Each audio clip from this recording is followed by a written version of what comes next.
Hey there, today I am at Deception Pass Park in Washington. If you haven't ever been to Washington, I would recommend coming here as soon as possible. It is an absolute beautiful state, and then Deception Pass itself is just gorgeous. It's so serene. I'm glad I'm able to experience this. Your first 1,000 photographs are your worst. Those are the words from one of my favorite photographers called Henry Carter Brunson. If you haven't seen his works in the past, he's pretty good, and he's one of my favorite photographers. Actually, one of my specifically favorite street photographer. One of them. Another one I like is Vivian Mayer. Today, I'm going to try to talk about photography in its simplest form.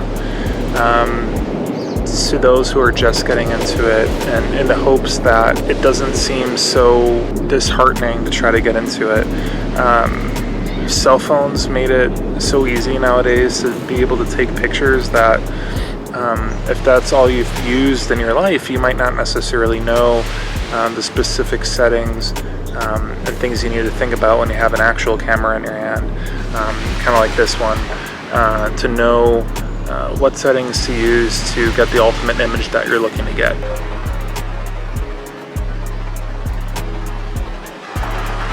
The first thing that you want to know when you get into photography is ISO.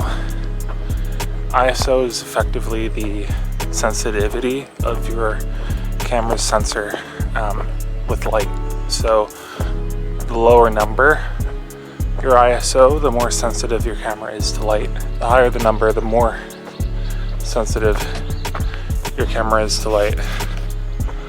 And you know, you might think like, why wouldn't I want more light? Well, the problem when you have a higher number with ISO is you would get grain sometimes in your images, and your images might actually come out a little grainy, where the lower your ISO, the better, the more clear at least your image would be. When I'm outside, I typically recommend having a lower ISO. When I'm inside, I would recommend having a higher one because it's typically a little bit darker than it is outside during the light of day.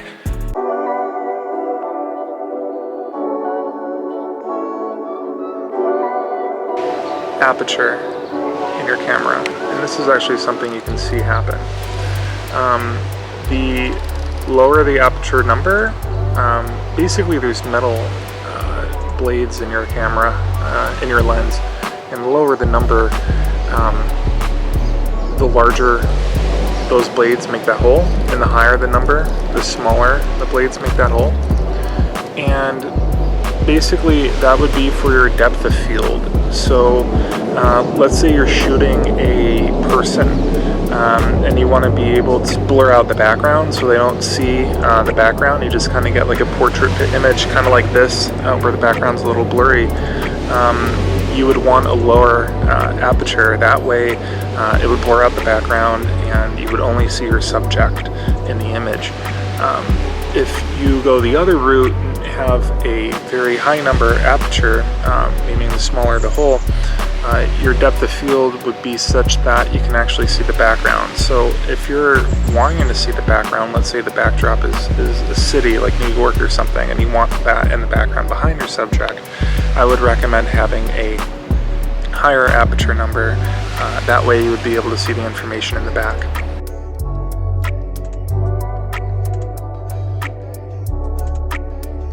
Shutter speed.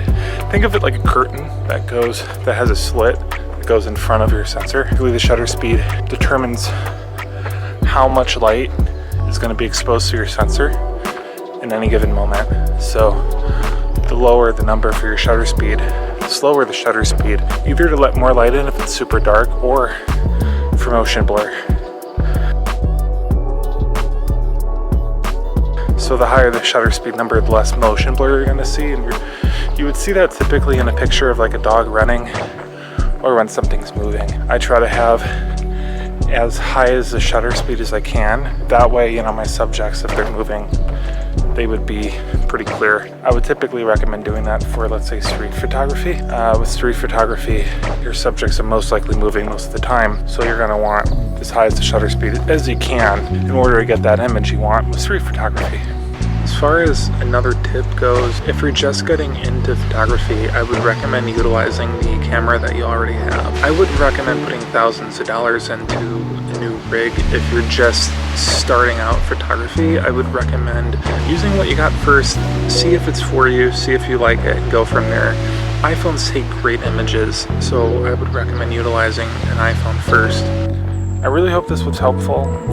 I really hope that this kind of helps you want to get into photography. And I really hope if it was helpful, if you can give a like on the video. And then also leave a comment in the comment section. Let me know how you liked it, and let me know if you want, if there's anything else you're interested in, if you're just getting into photography, that I can definitely try to make a video for. My goal is to try to have as many educational videos as I can, because I've been doing photography for like 13 years. So I feel like I have some knowledge that I can provide.